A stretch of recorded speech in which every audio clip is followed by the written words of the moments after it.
নমস্কার বন্ধুরা, রিনার রন্ধনশালায় আপনাদের সকলকে স্বাগত। আজ আমি আপনাদেরকে বানিয়ে দেখাবো ভাপা সন্দেশ। খুব সহজেই তৈরি করে নেওয়া যায়। তাহলে চলুন দেখে নিন। দেখুন, তার জন্য এখানে আমি 200 গ্রাম পনির নিয়েছি। আপনারা চাইলে কিন্তু এখানে ছানাও নিয়ে নিতে পারেন। এবার পনিরটাকে দেখুন হাতের সাহায্যে খুব ভালো করে ম্যাশ করে নিয়েছি।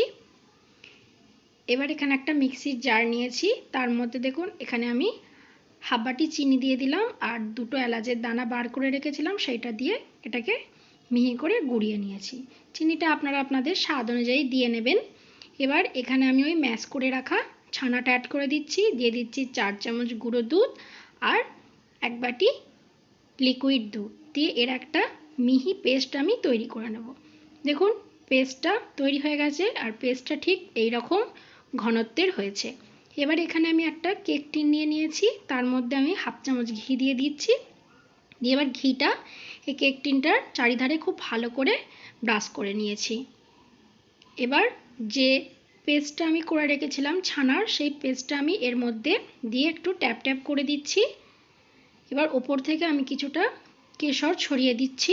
দেখুন কেশর ছড়িয়ে দিয়েছি। এবার এধারে একটা কড়াইয়ের মধ্যে আগে থাকতেই বেশ খানিকটা জল আমি ফুটতে দিয়ে দিয়েছিলাম। জলটা দেখুন গরম হয়ে গেছে। তার মধ্যে একটা স্ট্যান্ড দিয়ে এবার ওই কেক মোলটা আমি এর মধ্যে বসিয়ে দিলাম। দিয়ে ওপর থেকে দেখুন একটা ঢাকনা দিয়ে দিচ্ছি। দিয়ে এবার পুরো কড়াইটাকে আমি ঢেকে দিলাম আর এই ছিদ্রটাকেও বন্ধ করে দিলাম। এবার এটাকে 20 মিনিট আমি ভাপিয়ে নিয়েছি। 20 মিনিট পর দেখুন একটা টুথপিক দিয়ে দেখে নিলাম, এটা কিন্তু পারফেক্টভাবে হয়ে গেছে। এবার এটাকে আমি 1 ঘন্টা ফ্রিজে রেখে ঠান্ডা করে নিয়ে মোল্ড থেকে বার করে নিয়েছি। এবার এটাকে আমি সন্দেশের শেপে কেটে নেব। যেহেতু আমি গোল একটা কেক টিনের মধ্যে তৈরি করেছি বলে চারি সাইডটা কেটে আমি এভাবে চৌকো করে নিলাম। আপনারা চাইলে কিন্তু চৌকো কেক মোল্ডের মধ্যেও করতে পারেন।